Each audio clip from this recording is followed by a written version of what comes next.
Well, the federal government has some pretty ambitious plans to eliminate gasoline-powered vehicles in Canada, mandating all new passenger vehicles and light trucks sold have net zero emissions going electric by 2035. However, is this doable? Is it realistic? We're going to find out because today's guest has done some research on this. Joining us from Victoria is Dr. Cornelis van Kooten. He is a senior fellow at the Fraser Institute and a professor of economics at the University of Victoria, where he held the Canada Research Chair in Environmental Studies and Climate for 21 years. He recently wrote a study on electric vehicles, or EVs, and the demand that this would place on electricity. So welcome to Bridge City News, Professor Van Kooten. Great to have you on Thank today. Okay, so 2035. So correct me if I'm wrong here, but does that not seem like an incredibly short period of time to get to the point where 100% of new vehicles are electric? Like, where are we right now with this? What percentage of new vehicles being sold are electric? Yeah, 11 years is a short period of time. Yeah. Right now, but the data is only available to the last quarter of 2022. I'm not sure what happened in 2023, but in the last quarter, just under 10% of Canadian vehicles that were sold were electric. All right, so this includes what we call battery electric vehicles and plug-in hybrids. It does not include the non-plug-in hybrids. And in BC, it was 18%, which is the highest in the country. Quebec was 13%, Ontario was down at 8%, and all the other provinces were below that. Okay. So in the next 11 years, we're looking at 100%. Right. Do you think that that's realistic? I don't know. I think there are more people now buying these hybrid non-plug-ins. Right. All right.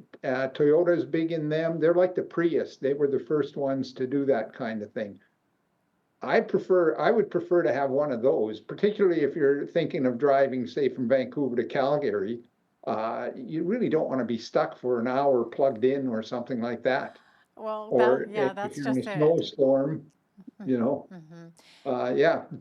So your study examines the impact of increasing EV adoption on Canada's electricity grids. So this is estimating the additional generating capacity needed to meet the rising demands from EVs. So how much more will we need? Well, that's I can give you a number. It's about 9,100 gigawatt hours, but that's not very useful to any of your listeners Right. or What does that viewers. mean? Uh, that basically implies one very large gas plant or Site C, which is nearly two Site C projects. And Site C was a dam that was very controversial in British Columbia on the Peace River, and it had a rated capacity of 1.1 gigawatts, and one gigawatt is 1,000 megawatts, and that would be an enormously big gas plant, for example, or a very, very big coal-fired power plant.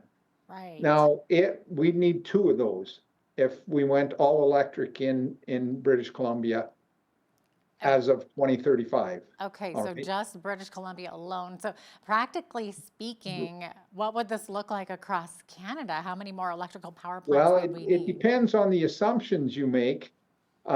In British Columbia, if we assume 100% electric, then we would need 3 to 4 of these. All right. Across Canada, if we assume we go all electric, which would be about 2050, we'd be looking at between 17 and 24 of these Site C plants, or a slightly smaller number in terms of gas plants. Now, Wow. I've ruled out gas plants for the most part, because if you're 100% electric and you're at net zero, you're not allowed to burn any gas. So you can't have gas plants. And I've also, as a result, ruled out wind turbines, because wind turbines require gas plants as backup.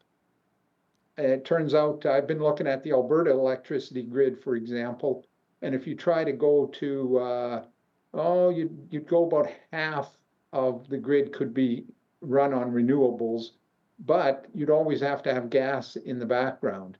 And for every, say, gigawatt of renewables you put in, you need about 0.9 gigawatts of gas plant backup.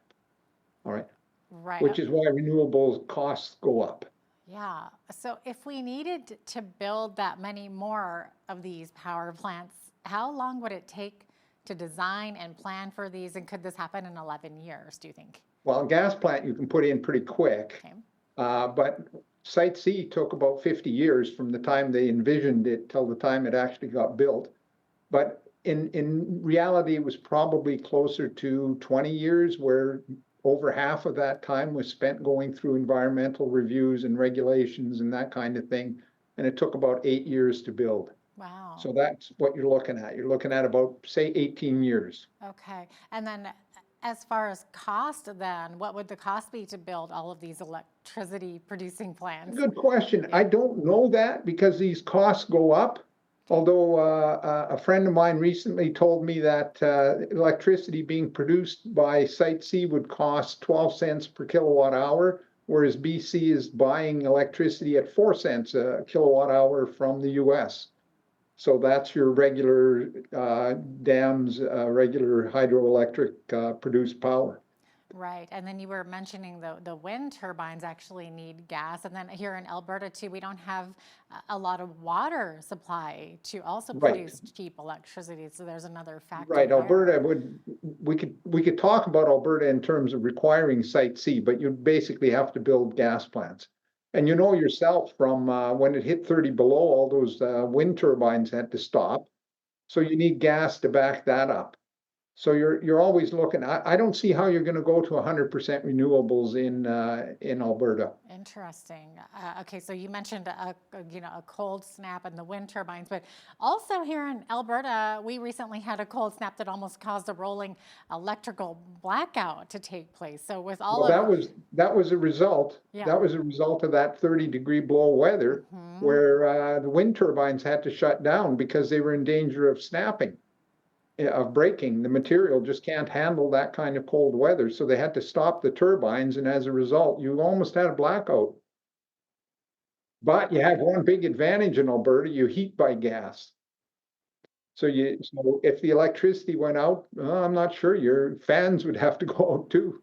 You'd get pretty cold. Interesting. So with all of this additional load from electric vehicles being put onto the electricity grid, could this potentially end up causing blackouts?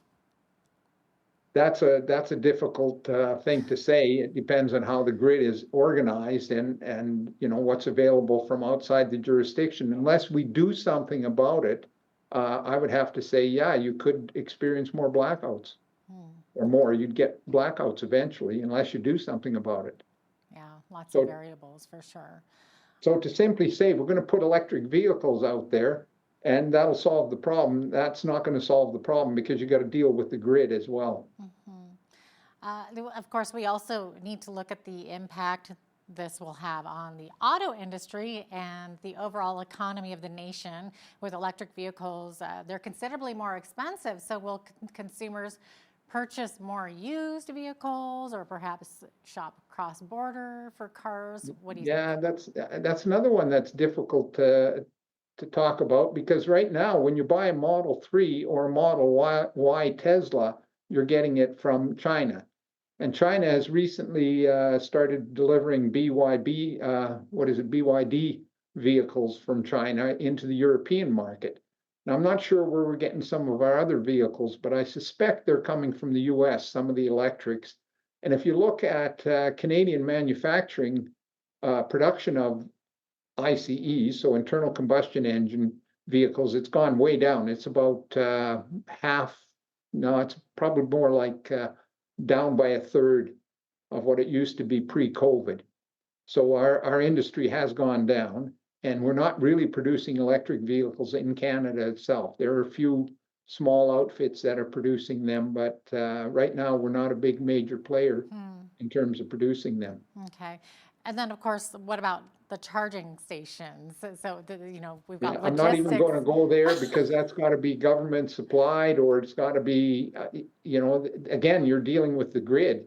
Okay. You've got to be able to have transmission lines going to these places where you're going to install them, and where do you install them? I There, mean, if you're driving on the highway and you come to a place, particularly in summer, I've been through Revelstoke and it's just a pileup of cars there. You can barely get into the Tim Hortons, let alone, trying to park a car and then plug it into some electric outlet. right. So we're looking at logistics Right, issues and having enough, an adequate supply in place across the country, all by 2035. right, Yeah, exactly. yeah. And Yeah. then I guess another potential issue would be the supply of lithium needed for all of these batteries. Do we have enough lithium supply, and what kind of Well, impact I would that think have you on could the find, environment too, digging for yeah, I think lithium? you could find the lithium. The only Okay, problem is where would it come from? Would right. it come from mines in Africa or elsewhere, or could we produce it at home? It turns out that it could be very difficult to get a mine built in the United States or in Canada due to environmental regulations. Yeah, exactly. Yeah, what would that do on the environment? That was part of my question there. So, and I guess like one of the big questions is this, the big picture question is there actually a significant environmental benefit from this massive effort to change over to EVs to say that it is justified? Well, there have been some studies done, and it depends what kind of electricity grid you have, and it depends on what you do with the waste material from the batteries, from the solar panels, from the wind turbines. Uh, Estimates of how long it would take to cover any increase in greenhouse gas emissions range from you have to drive 80,000 to 120,000 kilometers before you recover the original construction or building cost of these vehicles. So it's extremely hard to tell how long and how much of a benefit's going to be. In my view, there are other ways that we could tackle this problem of reducing greenhouse gas emissions than to try to go all electric. Okay, so where do you see this transition to electric going over the next decade then? Oh boy, it depends on how much government's going to interfere in the market. All right, the greater the interference in the market, in other words, mandating that we drive these things, then you're just going to get more and more people into them.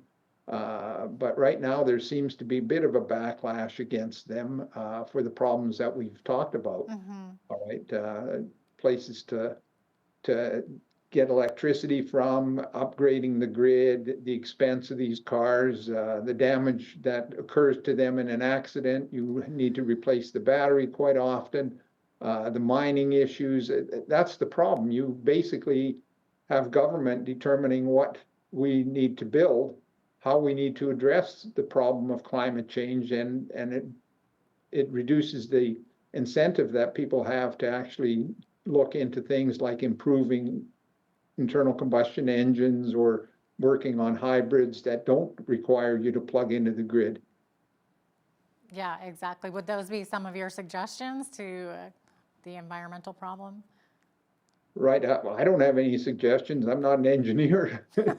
But my view is get the government out of this and let the Mm, engineers and innovators at it yeah, and see if they could come up with all kinds of solutions. right. And Dr. Van Kooten, I've also read up that this could be potentially more damaging on roads and bridges because I guess these are much heavier vehicles. Yeah, Tires, I've I heard mean, there's, that too. That's a more difficult one to address. The funniest I heard was there was a Dutch. I was listening to Dutch radio because I can understand the language, and they were talking about the potential that if everybody had an electric vehicle, that the weight of the batteries could cause one of these parkades to collapse.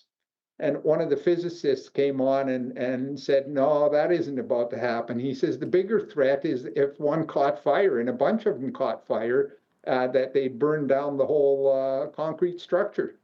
wow. And he said that's the bigger threat. He said, although it's a very small chance, Okay. but that's a bigger threat than the weight of these vehicles doing the damage. It looks like a lot more research has to be done, I think, from the I sounds agree of with it. you there. Yeah, yeah.